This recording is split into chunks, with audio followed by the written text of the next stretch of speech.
1861. Infantry tactics remained trapped in the past. On the battlefield, soldiers carried heavy muzzle-loading rifles. These weapons were slow. Even a veteran could fire only 2 or 3 rounds every 60 seconds. The process was mechanical and agonizing. Pour powder, ram the ball, set the cap, aim, and fire. The American Civil War changed the math. Commanders stared at casualty lists that grew by thousands every day. Frontal assaults against rifled muskets resulted in slaughter. Generals were desperate. They needed a way to increase the volume of fire without sending more men into the meat grinder. They needed more bullets in the air. Why did a doctor decide to build a machine of death? Richard Jordan Gatling was an inventor with a medical background. He observed a grim statistic. Disease killed more soldiers than lead. Overcrowded camps and poor sanitation were more lethal than the enemy. Gatling reached a radical conclusion. He believed a faster gun would require fewer soldiers. One man could do the work of 100. Smaller armies meant smaller camps. Smaller camps meant less disease. It was a humanitarian logic born of blood. Gatling believed that making war more efficient would ultimately save lives. He patented his design in 1862. The Gatling gun was a masterpiece of mechanical engineering. It did not rely on gas or recoil. It relied on a hand crank. A cluster of 6 steel barrels sat arranged around a central shaft. Later, models increased this number to 10. The operator stood behind the weapon and turned the handle. The motion was continuous. As the barrels rotated, each one passed through a specific cycle. The camera shows the mechanism. A barrel moves to the top, receives a round, locks, fires at the bottom, and ejects the spent casing as it rises again. A gravity-fed hopper sat on top of the weapon. It dropped cartridges into the open breeches as they passed underneath. The sound was a rhythmic clatter. There was no reloading pause. As long as the operator turned the crank and the hopper stayed full, the lead did not stop. It was the birth of the mechanical rapid-fire era. But this was only the beginning. Gravity fed the ammunition into position. A cam-driven mechanism slammed the round into the chamber and fired it at the 4 o'clock position. As the barrel continued its rotation downward, the extractor pulled the spent casing and ejected it through the bottom. By spreading the thermal load across multiple barrels and automating the cycle with cams, the Gatling gun achieved a fire rate beyond the imagination of any 19th century soldier. Why did this change everything? The answer was mechanical efficiency. Early 6-barrel models produced 150 rounds per minute. At this stage, the human hand feeding the hopper was the primary bottleneck. Richard Gatling continued to refine the design. By the 1880s, he introduced all-metal cartridges and a more advanced cam system. Some models reached 400 rounds per minute. Gatling even tested an experimental electric motor drive. The results were staggering. The rate of fire pushed past 1,200 rounds per minute. But the technology of the era was too unreliable for such speeds. The batteries were heavy, and the wiring was prone to failure. Despite this massive potential, the Gatling gun barely saw combat in the American Civil War. The footage from the era is clear. Soldiers still relied on single-shot muskets. A few forward-thinking Union officers took matters into their own hands. They purchased guns using their own personal wealth. General Benjamin Butler was one such man. He personally bought 12 Gatlings for his troops. But the official Ordnance Department remained skeptical. What was the barrier? Bureaucracy. 1866. This was the year the Gatling gun became a global commodity. Armies from every continent placed orders. It became the primary tool for colonial expansion. The British military deployed these weapons during the Anglo-Zulu War in Africa. The contrast was absolute. Thousands of warriors charged with traditional spears and shields. 2 Gatling guns opened fire. The result was not a battle, but a mechanical harvest. The front lines simply disappeared. This was the birth of the modern machine gun concept. Why did the Gatling gun eventually vanish? It seemed invincible on the battlefield, but a lone inventor had a better idea. In 1883, Hiram Maxim changed everything. He built a weapon that did not require a hand crank. His design used the energy of the recoil to eject the casing and load the next round automatically. It was a single-barrel system. It was lighter, faster, and required fewer men to operate. Within 5 years, the Maxim gun made the Gatling look like a relic. There was no turning back. Then came the 1890s. Smokeless powder hit the market. Old Gatling guns used black powder, which created massive white clouds after every burst. These clouds blocked the shooter's vision and signaled their exact position to the enemy. The new Maxim guns used smokeless fuel and water-cooled jackets. They were silent, invisible, and relentless. Military leaders shifted their focus to belt-fed, stationary weapons. The heavy, carriage-mounted Gatling was now a liability. The end came quickly. In 1911, the United States Army officially retired the weapon. The Gatling gun was declared obsolete. It was moved into museums and scrap yards. No one expected to see a multi-barrel rotating gun on a battlefield ever again, but this was only a temporary pause. At first glance, the technology was dead. But in reality, it was just waiting for a new era. It took a Second World War and the invention of the jet engine to revive the concept. Engineers faced a new problem. Aircraft were now moving too fast for single-barrel guns to hit them. They needed a rate of fire that would melt a single barrel in seconds. The footage from the era shows the transition. Propeller planes were replaced by high-speed metal streaks. The sound of a jet engine changed the requirements of war. To kill a jet, you needed thousands of rounds per minute. The only way to achieve this was to go back to Richard Gatling's original 19th century idea. The old design was pulled out of the grave. Thus began the development of the most destructive rapid-fire weapons in human history. 1946. The dawn of the jet age changed the rules of aerial combat forever. Before this, World War II fighters relied on propeller-driven piston engines. These aircraft were fast for their era and carried heavy armament. Their firepower came from autocannons with limited magazines and heavy machine guns. By 1945, these single-barrel weapons had reached their physical limit. Engineers tried adding more guns to increase the volume of fire. This added massive weight and took up critical space inside the wings. It was a dead end. Then came the jet engine. These new machines made every propeller plane obsolete overnight. At jet speeds, an enemy fighter flashes through a pilot's crosshairs in a fraction of a second. To score a kill, a weapon must dump a massive amount of lead into that tiny window of time. Otherwise, the target escapes untouched. The United States Air Force realized their standard armament was failing. Most fighters carried 6 Browning .50 caliber machine guns. These guns fired 800 rounds per minute each. It wasn't enough. Jet aircraft were becoming tougher, with heavy armor plating protecting engines and fuel lines. The Browning bullets were too light and too small to tear through these reinforced frames. Even with 6 guns firing at once, the total output fell short. Why not use 20mm autocannons? At first glance, an obvious upgrade, but in reality, a new set of problems.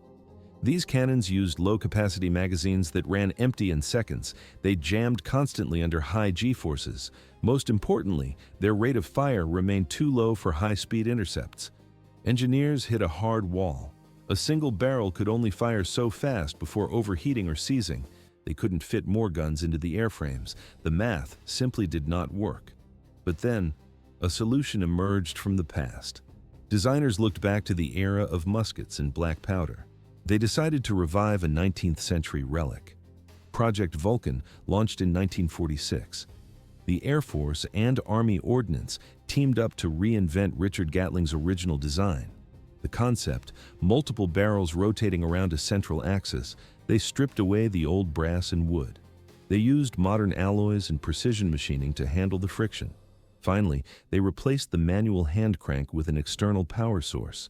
An electric or hydraulic motor now spun the assembly at thousands of revolutions per minute. A pilot couldn't exactly crank a handle while pulling 6 Gs in a dogfight. The result was the M61 Vulcan. The firepower problem was solved. October 1945. 2 men entered a museum and removed a relic from the American Civil War. They took a hand-cranked Gatling gun and brought it to a firing range.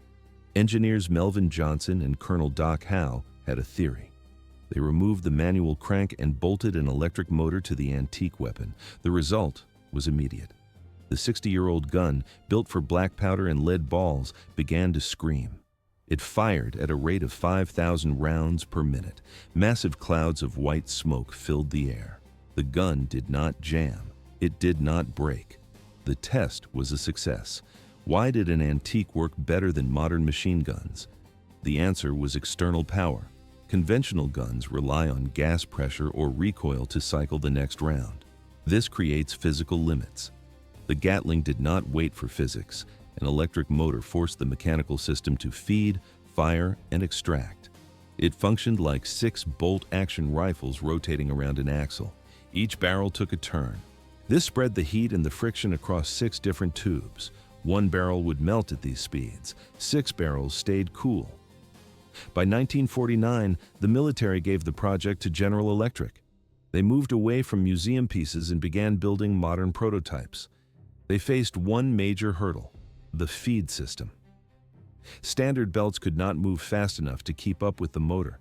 The links would snap or tangle under the tension. Engineers worked through the failures. They redesigned the way ammunition entered the chamber. 1956, the weapon was ready. It was designated the M61 Vulcan. This was a 20mm rotary cannon designed for the supersonic age. It achieved a stable rate of fire of 6,000 rounds per minute. What does that look like in the air?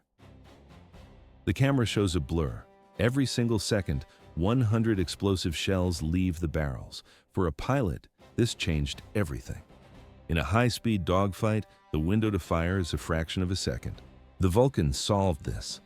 A short tap on the trigger saturated the air with a dense wall of lead. There was no escape. If a jet passed through that stream, it was shredded instantly. But the Vulcan was heavy. It was a massive piece of machinery designed for the nose of a fighter jet. The military began to look at the mounting casualties in Vietnam. Transport helicopters were flying into hot zones with no protection. They were being torn apart by small arms fire. The commanders asked a question. If the rotary system worked for 20mm cannons, could it be scaled down? They needed the same fire density but in a smaller package. They needed a weapon light enough for a helicopter door, but powerful enough to clear a jungle. There was no turning back. This requirement led directly to the development of the 7.62mm variant. The era of the minigun had begun. 6,000 rounds per minute. This was the rate of fire for the new General Electric prototype. It was 1962. The weapon was a 6-barrel machine gun chambered in 7.62mm ammunition. Engineers called it the M134. It was essentially a scaled-down version of the 20mm Vulcan cannon found in fighter jets. Because of this smaller caliber, it earned the name minigun. But the firepower was anything but small. The U.S. Army officially adopted the weapon as the M134. It entered active service between 1963 and 1964. Richard Gatling's original 19th century concept had been dead for 50 years. Now it was resurrected. The mechanical crank was gone, replaced by an electric motor. The weapon didn't just fire, it roared. But the minigun had yet to see a real war. That changed in Southeast Asia. Vietnam became the ultimate testing ground for General Electric's creation. The goal was to see if the Gatling system could survive heavy combat. It didn't just survive, it evolved into something absurd. What happens when a single weapon fires 100 rounds every second? The military decided to find out. They didn't stop at one gun. They took 3 of these machines and mounted them side by side. The result was a wall of lead that could erase anything in its path. The early 1960s saw a shift in American tactics. The Pentagon introduced air mobile operations. They relied on the UH-1 Huey helicopter to move infantry across jungles and mountains. There were no roads.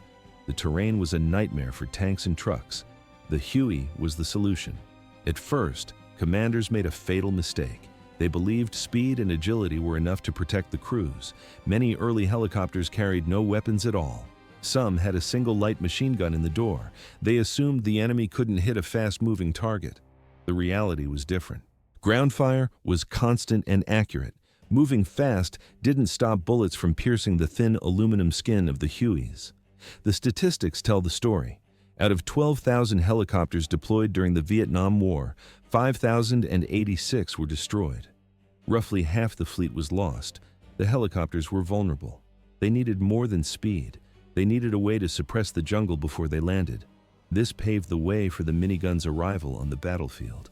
The era of the gunship was about to begin. Enemy fire accounted for the majority of these losses. At first, the Huey was a simple transport, but during troop insertions and extractions, the helicopter had to hover low and slow. It became a sitting duck. Even light fire from a single AK-47 could bring it down. Soldiers began to improvise. They bolted machine guns to the side doors. The dedicated door gunner position was born. It was better than nothing. But the M60 machine guns had a major flaw. They fired 600 rounds per minute. This rate of fire was too low to suppress a hidden enemy. The soldiers needed more lead in the air. Someone suggested a radical change. They decided to multiply the rate of fire by 10. They turned to a new weapon, the M134 Minigun. The upgrade changed the battlefield. Some Hueys received flexible door mounts where the minigun replaced the slow M60. The door gunner suddenly held 10 times the power. Other versions, known as gunships, had miniguns fixed in side pods or chin turrets. The pilot aimed these directly from the cockpit. By the late 1960s, the Army standardized this setup. The XM-21 armament subsystem became the new norm. It featured a minigun on each side of the helicopter. These were mounted alongside rocket launchers, but the military wanted more. In 1967, they introduced the AH-1G Cobra. This was not a transport. It was a dedicated hunter. The Cobra pushed the concept to the limit. Its nose turret housed a minigun paired with a grenade launcher. The gunner used a specialized sight to track targets. Additional minigun pods hung from the wings. The Huey and the Cobra were no longer flying trucks. They were bristling gunships. The minigun was the centerpiece of this evolution. This logic created the first true attack helicopter in history. But the Americans did not stop there. They began mounting miniguns on every platform available. As the war progressed, the weapon moved beyond door mounts and chin turrets. The flying Gatling gun worked too well to ignore. The United States Air Force took notice. They decided to build entire fixed-wing aircraft for one purpose. Their only job was to pour endless minigun fire onto the jungle floor. 1964. The Vietnam War reached a new level of aerial lethality. The United States military introduced the AC-47 Spooky gunship. It wasn't a sleek jet. It was a retrofitted C-47 transport plane. Engineers mounted 3 side-firing miniguns along the left side of the fuselage. This turned a cargo hauler into a predator. The tactics were simple and deadly. Spooky flew slow, circular orbits over the jungle at night. Crews dropped flares to illuminate the ground. Once the targets were visible, the pilot banked the plane and opened fire. Each of the 3 miniguns could fire 6,000 rounds per minute. The pilot controlled the triggers. He could fire them one by one or unleash all 18,000 rounds per minute simultaneously. The visual evidence is staggering. Long arcs of red tracer bullets stretched from the sky to the soil. It looked like a stream of liquid fire. American troops watched from the ground. They called the plane Puff the Magic Dragon. Foul. To them, the tracers resembled a dragon's breath. To the enemy, it was a death sentence. A single AC-47 could saturate an area the size of a football field in under 10 seconds.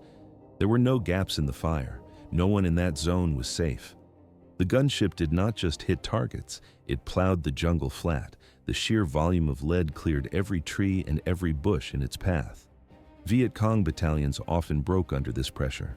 Historical accounts describe entire units stopping in their tracks during night attacks. They had 2 choices, run or die. The red rain from above was unrelenting. The sound of the miniguns was a constant low-pitched roar. Why was it so effective? At first glance, it was just a slow plane. But in reality, it was a psychological nightmare. For the Viet Cong, the only warning was a distant engine drone. Then came the red arcs. Many survivors later stated it was the most terrifying weapon they faced. It was worse than traditional bombing. Bombs were random. The Dragon felt personal. It hunted individuals through the canopy. The results spoke for themselves. The AC-47 proved the gunship concept worked, but the military wanted more power. Events accelerated. In 1968, the twin-engined AC-119 entered the theater. 1 year later, the four-engined AC-130 Spectre followed. The era of the heavy gunship had arrived. Each new model carried more weapons than the last. The AC-130 eventually featured 20mm and 40mm cannons alongside its standard miniguns. Despite the heavy artillery, the 7.62mm minigun remained the core of the AC gunship for close support. In the thick jungle, soldiers needed coverage. Nothing beat the ability to saturate every square meter of a target zone with lead. One anecdote from an AC-47 pilot highlights the visual impact. When every gun fired at night, the converging streams of red tracer rounds looked like solid beams. These rounds ignited the dry vegetation on the ground. The fire lit up the enemy soldiers caught in the open. It was a deadly light show. The fighting often ended instantly. Surviving Viet Cong soldiers simply disappeared into the tree line. How effective was the psychological pressure? It was absolute. The Viet Cong realized that attacking an outpost protected by a circling AC-47 was a death sentence. They gave these planes a name: Dragon ships. Captured Viet Cong prisoners provided reports to intelligence officers. They described the distinctive buzzing roar of the minigun. They spoke of the snaking red tracer fire. These sights and sounds were so demoralizing that entire units would abandon an assault. They retreated the moment they realized a spooky was overhead. One American advisor summarized the result: enemy troops were killed, wounded, or they fled. Either way, the battle ended when the gunship arrived. At the same time, engineers experimented with every possible platform. They mounted miniguns on gun trucks and heavy tanks. They bolted them to armored personnel carriers and river patrol boats. The footage shows these weapons shaking the hulls of small craft during test fires.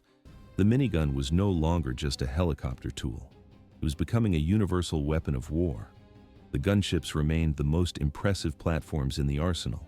For a long time, the focus stayed on them. But the military wanted more. They took the concept of a flying gun and pushed it to the limit. One specific weapon would take this destruction even further. The era of the heavy gunship had arrived, 6 meters long. That is the length of the GAU-8 Avenger. In the early 1970s, Cold War planners faced a specific problem. Soviet tank columns were massive. NATO needed a dedicated tank killer. Why build a new plane? Existing jets couldn't carry enough weight. The United States Air Force launched the AX program to find a solution. They didn't start with the wings or the cockpit. They started with the gun. Engineers at General Electric designed a 30mm rotary cannon. It was meant to replace the 20mm Vulcan. The result was the GAU-8A. From that moment, the A-10 Thunderbolt and its cannon were inseparable. This was not a plane with a gun bolted on. It was a flying weapon system. The scale is immense. The bare cannon alone features 7 rotating barrels. It weighs 280 kilograms, but that is only the beginning. The full installation includes a massive ammunition drum and a complex feed system. When fully loaded with 1,150 rounds, the system weighs 1,800 kilograms. This accounts for 1/6 of the entire empty weight of the A-10. The aircraft is literally wrapped around the hardware. In the hangar, the sight is clear.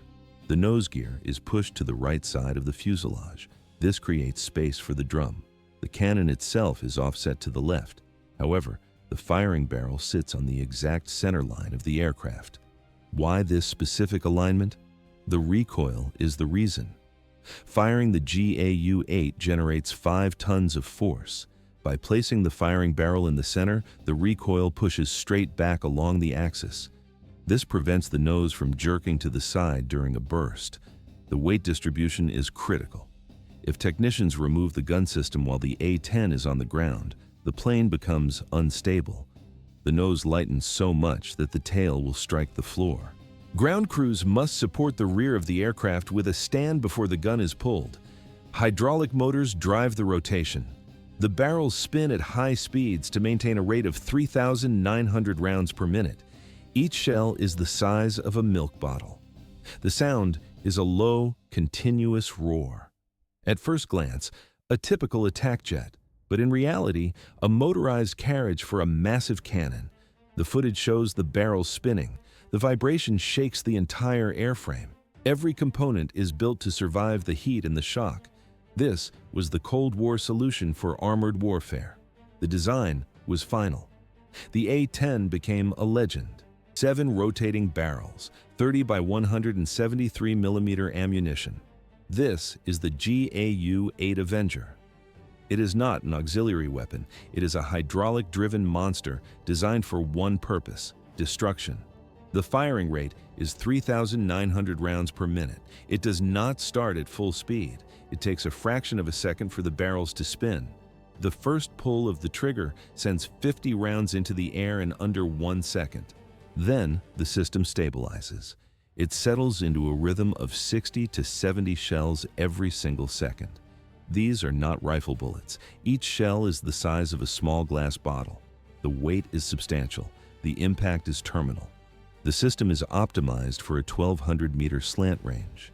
The pilot puts the A-10 into a 30-degree dive. He lines up the crosshairs. The projectiles leave the muzzles at 1,000 meters per second. This speed generates massive kinetic energy. It is several times more powerful than a 20mm Vulcan round. In simple terms, it's a flying anti-tank gun. The killing power is in the ammunition. The GAU-8 uses a specific family of 30mm rounds. These same shells feed the Goalkeeper naval defense system. There are 2 primary war rounds. First, armor-piercing incendiary. Second, high-explosive incendiary. The armor-piercing round contains a depleted uranium penetrator. This is a dense metal rod. It remains stable during its flight through the air. It is pyrophoric. This means the metal ignites the moment it strikes heavy armor. It does not just punch a hole. It sprays liquid fire and white-hot fragments inside the tank. The high-explosive incendiary round works differently. It is built to fragment and ignite on impact. It creates a massive blast radius. It targets trucks, infantry, and radar sites. It levels ammunition dumps in concrete buildings. How are they loaded? Inotart, 4 rounds of depleted uranium for every 1 high-explosive incendiary round. This is the standard combat ratio for the GAU-8 Avenger. Every pull of the trigger sends a mix of armor-piercing kinetic energy and explosive force toward the target. The pilot does not need to switch ammunition belts. The machine does the work automatically. 1,150 rounds sit inside the drum during a typical mission. This is slightly below the maximum capacity to ensure mechanical reliability. How fast can the drum empty? It happens in seconds. If the pilot holds the trigger down, every single round vanishes in under 20 seconds. In reality, pilots never do this. They fire short, controlled bursts of 50 to 100 rounds. This saves ammunition and prevents the barrels from melting. The design uses aluminum cartridge cases instead of heavy brass. Plastic driving bands wrap around the projectiles. These choices reduce the total weight and stop the rifling from wearing out prematurely. It allows the plane to carry more metal and fire it faster. The feed system is the most critical component. It is a linkless, double-ended loop. In the footage, you can see the rounds moving through thick, flexible chutes. Live ammunition leaves the drum and enters the gun. But the empty shells do not fall away. The system pulls the spent cases back into the drum. Nothing is thrown overboard. There is a practical reason for this. It prevents heavy metal casings from striking the airframe. It stops the engines from sucking in debris. More importantly, it maintains the center of gravity. The aircraft stays balanced because the weight remains inside the fuselage. Precision is a technical requirement. The gun is rated at 5 milliradians for 80% of its shots. In plain language, from a distance of 4,000 feet, 80% of the rounds hit within a 12-meter circle. The camera shows the result, a tight cluster of impacts on a moving target. But this power creates a massive physical reaction. At the moment of firing, the recoil is immense. The gases from the muffle are toxic. These were the 2 primary engineering hurdles that nearly grounded the project. The recoil force equals the thrust of one engine. The jet literally slows down. The solution required moving the nose gear to the side to keep the gun centered. 10,000 pounds of recoil force. That is the pressure the GAU-8 generates at its maximum rate of fire.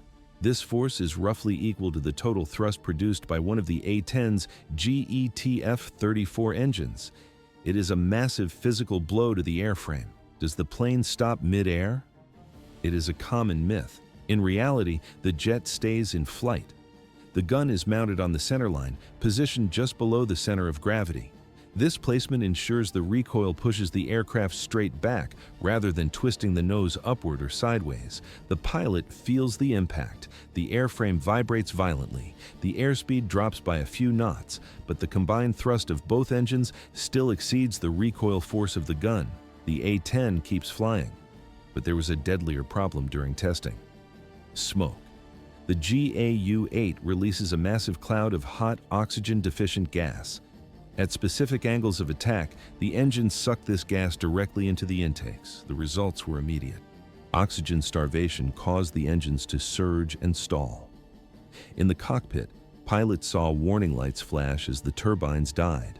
Engineers had to find a solution. They redesigned the ignition systems to trigger automatically when the gun fires. They also adjusted the airflow to push the toxic gases away from the intakes. The A-10 entered service in the late 1970s, but the legend was born in 1991. During the Gulf War, the Warthog flew thousands of combat sorties against Iraqi armored divisions. The GAU-8 was the centerpiece of the mission. On paper, the gun is a monster. It can penetrate several centimeters of rolled homogeneous armor.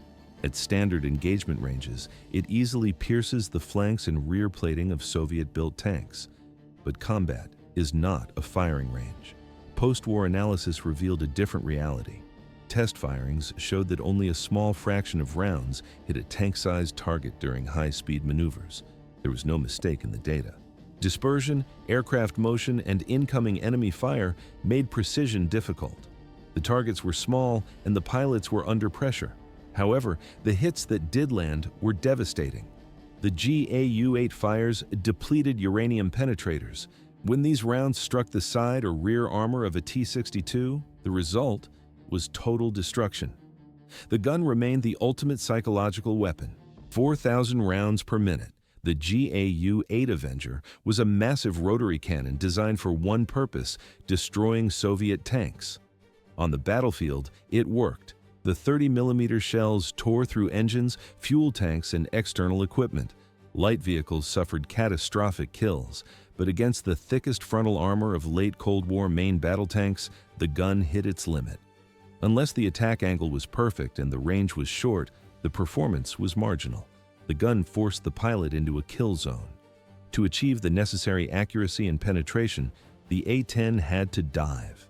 Pilots pushed the nose down from 10,000 feet. They steepened the angle and held the trigger until they were within 4,000 feet of the target. This put the aircraft directly inside the envelope of short-range air defenses and small arms fire. Every gun run was a gamble. It was spectacular and destructive, but it exposed the pilot to every rifle and missile on the ground. The sound of the gun is unmistakable. The footage shows the aircraft shaking from the massive recoil. After the Gulf War, the mission changed. The A-10 saw combat in the Balkans, Afghanistan, Iraq, and Syria. The targets were no longer Soviet tank columns. Instead, the gun faced trucks, technicals, artillery, and fortified bunkers. The weapon built for armor proved brutally efficient against soft targets. Short, well-placed bursts cut trucks in half and pulverized trenches. The GAU-8 offered more control than unguided bombs, saturating small areas with high explosive and incendiary effects. But there was a hidden cost. The armor-piercing rounds used depleted uranium. These heavy metal penetrators do not disappear. They stay in the soil long after the war ends. For decades, health and environmental studies have debated the impact on former battlefields and training ranges. The controversy remains unresolved. How do you use a gun this large on other platforms? It was not easy. The design was adapted into the Goalkeeper naval system for ship defense. It worked perfectly because the ship provided a stable, heavy platform. Then came the GPU-5 pod. This was a lighter four-barrel derivative called the GAU-13. The military mounted these pods under F-16s during Desert Storm. On paper, it gave the F-16 the firepower of an A-10. In reality, it was a failure. The pod flexed on the pylon under the stress of firing. The F-16 flew too fast and lacked the flight characteristics for low-level strafing. The fire control software could not keep up. Accuracy was terrible. After a few attempts, the idea was abandoned. The failure confirmed a fundamental truth. You cannot simply hang the Avenger under any aircraft. The GAU-8 is at its best only when the entire plane is built around it. The aircraft must manage the weight, the massive recoil, and the toxic gases. The A-10 is not just a jet with a gun, it is a gun with wings. The story of the A-10 ends with this design logic.